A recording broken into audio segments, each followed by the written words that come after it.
Hey, what's up, guys? Matthew Bellman, Ryan Kostrowski here, doing a little more fantasy football talk. We're about 3 months away from the NFL season, and from everything I gather, sounds like the season's going to play, right, man? I haven't heard any reason to think differently at this point. I mean, we got NBA starting at the end of July. Whether we have fans or not, I think is still up in the air. I don't care about that. I just want football. Yeah, agreed. I mean, there's no reason for us to think that it's not going to start on time, so let's go with that. There's a lot of money to be lost, and people want to get that paper. Yep. And if you want to win more money, sign up to be a member when DFS comes back. Mm-hmm. Speaking of winning money, guys, again, we mentioned this just talking over Baker Mayfield, but our show sponsor, Overlay Fantasy Sports, has some contests up and ready to play. If you are watching this right now, it is June 9th, 6/9. They got a golf special coming up for Thursday morning, the Charles Schwab, whatever it is. I don't know golf. You don't know golf, but if you know golf, get in there. Yeah, get in it, guys. Should be fun. I think that's the first major PGA Tour event to come back, so should be fun. I know a lot of you guys who love golf have to be happy as a pig in mud right now that this is coming back. Gives you something to watch, something to be entertained by. Not everybody likes to watch League of Legends and be enthralled a bit like you. I feel like it's been so long since I watched anything sports related. Yeah, I know. Same. I'm just thinking about my boy Giannis Antetokounmpo and the Bucks playing. That seems like, I know it's been months, so it has been a while, but it feels like years. It's weird. Time seems like irrelevant during this quarantine. Sometimes, stuff seems like it's forever ago. Sometimes it seems like it was like last week. Sports seems like it was forever ago. For some reason, yeah, you talk about that. Like football seems closer to me than basketball. Basketball seems like it's been gone for so long, but I can still remember the football season, probably because you're on that normal schedule. Yeah, exactly. It's weird, guys. Anyways, talking all these things over, guys. We're here to talk fantasy football and DFS when it's back. You want more videos, hit that red button that says subscribe, hit the bell for notifications. Thumbs up is always sincerely appreciated. So let's start talking about the Denver Broncos. Free agent they brought in, Melvin Gordon, formerly of the Chargers, formerly of my Wisconsin Badgers. You know, what's going on in Denver right now? We got year 2 of the Vic Fangio regime. And I believe they switched offensive coordinators. We're looking at year 1 of Pat Shurmur right now. Yeah, I believe you are right. And I don't know if that changes much. I think that this is an interesting one to talk over. And I've brought up my Dynasty League a few times over the videos, and I've got an interesting proposal on my table. I own Melvin Gordon. I'm not exactly sure what to make him. So hopefully I have a better idea of what to do after we're done with this video. All right. As far as injury concerns go with Melvin, doesn't seem to be anything pressing. So I would at least, I don't like Melvin Gordon this year, but that's at least one thing he has, one feather in his cap. He doesn't appear to have any lingering injuries that should worry you heading into the 2020 season. Agreed. All right. So I actually brought up 2 sets of stats that I want to go through. I want to go through Melvin Gordon, who I believe is most people in their mind is the potential starting running back for this team, the guy most likely to get the majority of the touches. And then below him, I have Phillip Lindsay. My question for you. Hold on. Is that the common belief that Melvin Gordon's going to get more touches? I'm not questioning. I'm literally asking. I do think if you ask more people, they feel he'll get a few more. Not necessarily. I think it's yet to be determined. So everything that we're going off is just prognostication and just guessing. But I do believe that is a common belief based on ADP. Everything that I've heard, based on the depth charts that I looked at putting this video together, all had Melvin Gordon listed number 1. Okay, fair enough. Again, could be wrong, and I'm sure if we watch this stuff play out, that could be different. But I'm of the firm belief that this is going to be, at minimum, a 50-50 split as the season progresses. Because I honestly, just watching these 2 teams play last year, the Chargers and the Broncos, I think Phillip Lindsay might be a better pure runner of the football. I don't disagree with that at all. I mean, he's looked better the past 2 years. Right. So Melvin Gordon was electric when he played in college. And we brought this up when we talked about Jonathan Taylor a few weeks back. A lot of running backs look electric when they play for the Wisconsin Badgers because the Badgers are one of the elite teams in college football as far as, picking within the own upper Midwest where, big, strong dudes, farm boys come out and play offensive line and putting them in a position to succeed. If I told you Melvin Gordon averaged under 4 yards per carry in 4 of his 5 seasons, I think that would surprise most people. Most definitely. He's made a lot of his fantasy relevance by scoring a lot of touchdowns. They utilize him really well within the red zone. And then also a lot of receptions. There is no guarantee in my mind that this receptions are going to replicate on the move over to Denver. One, We don't know that he'll be the third down back. It's a good guess that he would be. But also, Phillip Rivers loves to dump down to running backs, and we don't know that Locke's going to be the same way. That's a big point you made, when we talked about, I think, when we were talking about Austin Eckler, just in passing, and I agree with it, and that's something that I've been thinking about. I guess the counterpoints to all you're saying is that if he is the guy that's getting the most of the opportunity, there is stuff to like, because I think this Denver offense could be good this year. Yeah, they got some real, we'll talk about the additions they had in the draft here momentarily. There's some young firepower on this team. Personally, I still think they're a year away from being a really good offense, but I think this is an offense on the rise. And I do think maybe as soon as next year, this could be one of the better offenses in football. I agree with you on both parts. I don't think they're going to, stomp the world this year, but I think they're, I think they're going to show improvements, and they're probably a year away from really busting out. Right. Like, you're a big Jerry Jeudy fan. Correct me if I'm wrong, but I thought you were a big fan. Correct. Okay. So between him and Sutton and the kid that they grabbed in the second round, this could be a very explosive wide receiver core, as soon as next year. I mean, you don't see teams take wide receivers like back-to-back like that in the first and second round, especially when they already have a guy who is like, I don't know. I'll call him a number one in Sutton. I think Jeudy is the guy they want to be the number one, but Sutton has produced like a high-end number two at least the past couple years or last year. That's what he's looked like, at least through the eye test. Correct me if I'm wrong. No, not last year. I believe last year was his second season, and he definitely made big strides. You know what I mean? Like, he was very good, and without a lot of quarterback help, throughout the majority of the season. It wasn't like he was playing with, Tom Brady in his prime or anything like that. Getting back to the Phillip Lindsay, Melvin Gordon point, though, again, I just want to reiterate, I'm not convinced Melvin Gordon is better than Phillip Lindsay for their career. Phillip Lindsay averages 4.9 yards per carry. Melvin Gordon averages 4. That's a full yard difference. Again, it's not as simplistic as that, but that's a red flag to me. That's a full yard per carry difference. Well, it's not as simplistic as that, but like even without that, we both kind of like Lindsay, or we both like Lindsay more than Gordon. So then you throw in like the numbers. I mean, Lindsay, I don't know what Denver like sees in Gordon over Lindsay, to be honest. I really don't. It almost seems to me like I've watched the Vikings and the Bears do this for years with my Packers, because the Packers have been the gold standard of the NFC North and Central for the past 3 decades. Whenever we're done with somebody, the other teams seem to want them, and it almost never works out. Greg Jennings did nothing with Minnesota, for example. The Bears went out and grabbed Josh Sitton when we cut him. We cut him because he wasn't the guy he used to be.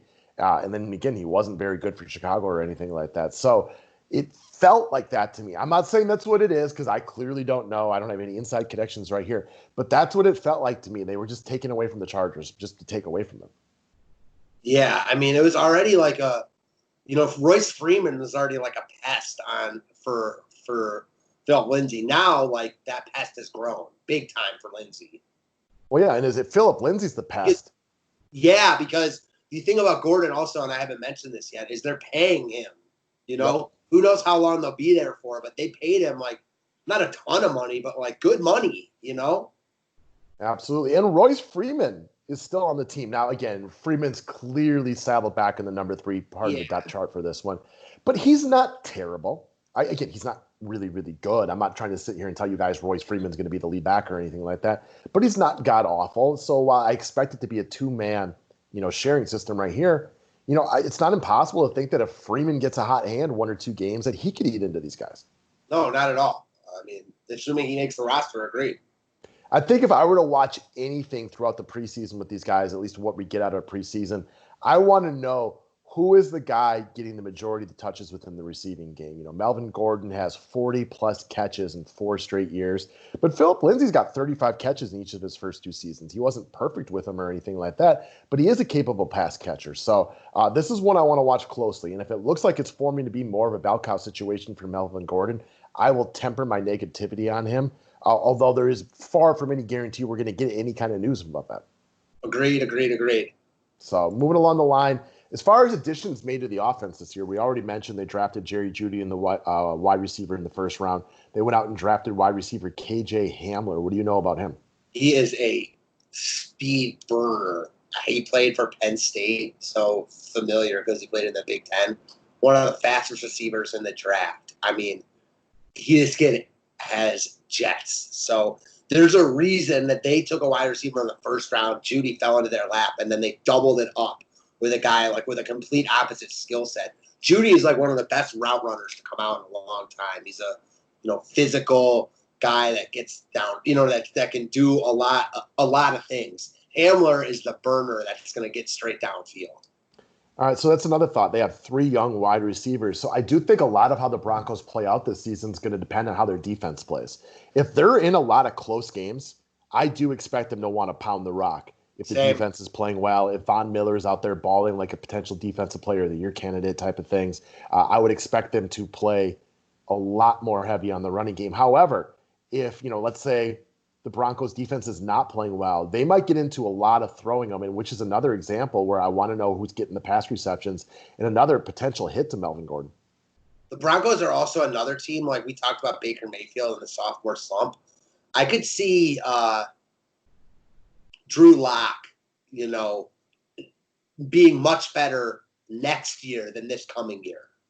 Like you already mentioned that you think they're breakout years in 2 years, and I agree with that wholeheartedly. Next year, they're a young team, right? They're very young. Their number 1 wide receiver is a third-year guy, right? And their 2 and 3 wide receivers are rookies. Melvin Gordon is like the senior member of this offense, and this dude's all 26 years old. Yeah, they're very young. I mean, they're quarterback second year. You talk about their receivers, so I don't expect them to compete with the Chiefs this year at all. Although I kind of like how they, are drafting and saying like we need to score points to play with the Chiefs. I mean, that division looks like it's going to have a stronghold by Kansas City for some time. As long as Patrick Mahomes is there, that team's going to be good, in my opinion. Yep. All right, so they also signed guard Graham Glasgow, but they lost their center, which seems to be kind of, again, it's hard for us to evaluate linemen because we don't have the video to do that, but it seems to be a little bit of, one guy's out, one guy's in. Not a big deal one way or the other. Again, is he better than Phillip Lindsay? Because I don't have a lot of evidence to support that he is. I agree. He's not. I mean, I've been saying this for years about Melvin Gordon. I think he's more name than he is production. Like, it's not that difficult to get a guy to come out here. Now, again, he takes a lot of touches, and he gets a lot of red zone work, and he gets a lot of receptions when he played for the Chargers, but the receptions is no guarantee. I don't know as much about Locke as you do, but, if he likes to throw the ball down the field, some quarterbacks are very happy to dump it off to the running backs. Tom Brady, Phillip Rivers, they do that, and it's a big part of their success. Other guys just aren't. They want to work the ball down the field. My boy Aaron Rodgers has never been great about using the running backs the way that he should. Yeah, I'm not sure how Drew Lock is. I mean, I like his upside and I like his potential, but I'd be lying to you if I said I do like his patterns and his, specific qualities. It could be great if they're in these games where they're losing by 14 with 6 minutes to go and the defense is sitting back in cover 2, cover 3 situations and just letting them dump it down to the running backs, but there's no guarantee that's going to happen. When looking through the ADP for Melvin Gordon, I saw him as high as 20, down into the mid-40s. Like, I'm good with the gamble in the middle of the 5th round, but there is absolutely zero chance that you're going to see me taking this dude at the end of the 2nd round or the beginning of the 3rd. I think that is a bad pick in my opinion. I mean, I couldn't agree more. That is a definite bad pick. I probably wouldn't even mess around with him in the 5th round. If I'm wrong, I'm wrong. I will say this. You have talked about for years, you think Melvin Gordon's overhyped. This is a big make it or break it year for him. On a new team, got money. We'll see how he performs. Definitely. I'm curious on this one. Again, we bring up a lot of these guys early on that we're kind of intrigued by. I don't expect to be wrong right here, but if I'm wrong and he has a baller season, good for him. Again, he played for, I'm from Wisconsin. He played for the Badgers. I do want to root for him. He's an AFC team. He does not a rival my Packers or anything like that. But it's not also guaranteed red zone work. If I had to guess, I would guess Gordon would get more red zone work than Phillip Lindsay. I don't know that, though. Both guys are capable pass catchers. So, this is a very likely situation where it could be a 50-50 split. And also, if the Broncos don't play well this year, I mean, there's going to be a lot of games where they are out and not running the ball anymore. So I personally think you're insane if you're taking them in the late 2nd, early 3rd round. I agree. I mean, insane. I think about some of the other running backs that you can get in that situation. And I don't want a guy who, at your best estimation right now, only gets the 2/3 of the carries this portion of the draft. Yeah, no, thank you. So, all right, man. Anything else to throw in about him? If you had to make a prediction right now, how do you think the Broncos do finish the year? I think that they aren't great this year. I mean, I like the talent they have, but I think that they're in a tough-ish division. I think a lot of it will come down to their defense. I could see their defense playing well. It's a tough place to play, as I talk about often. They have upside. I think that they're very volatile, just like a lot of NFL teams. I mean, I could see them anywhere from 5-11 to 11-5. I struggle to see the 11-5. I like the 5-11 pick though. I think that's a decent estimation. But what I do think you might get with that 5-11, I think you might see him beat a good team or two. You know, For sure. home game against a good team where they play up to their, best. The young wide receivers, maybe your boy Hamler, takes one to the house on a deep play, something like that. Phillip Lindsay busts a long run, something like that. The defense plays lights out. I could see them winning and like having a marquee win or two, but then also losing to some trash teams. For sure, but I mean, I'm not going to be surprised at all at the end of the year if they're 9-7, if they're a little bit better than 500. I don't expect it, but like, I think it's like, are they better than the Raiders? And I'm not. I mean, are the Raiders better than them? I'm not sure. I would say right now the Raiders are better than them. Agreed. But if I had to prognosticate out to a year down the road, I would expect Denver to be better than them. Same, and I also don't think it's like a lock that Oakland is better than them this year. No, it's not a lock. I was more of an Oakland hater the last couple of years, where you were probably, again, we were probably both wrong on them. I was one end, you were the other, and the answer was somewhere in the middle. I do want to respect how I saw Oakland play at moments last year, right? Like I felt like they were at least fighting and trying, which again, maybe you don't have the talent to win a lot of football games, but the fact that you're out there, playing hard is all that you can ask for somebody. And I expect the Raiders to play all right with, slightly improved defense, slightly improved offense on the workload of, Josh Jacobs this year. So again, I think the Raiders are better right now, but the Broncos' future looks much brighter. Amen. The Chargers will be kind of the wild card of that division, in my opinion. Agreed, all the way around. So it'll be interesting to watch, guys. Anyways, if you haven't done it yet, click that thumbs up button. We appreciate y'all watching us. We got more free time tomorrow, and we're going to hop on here and talk about a few guys. If there's anybody you want us to really bring up, throw it in the comments section, tweet at us, anything like that, and we'll get to work on it. Thanks, guys.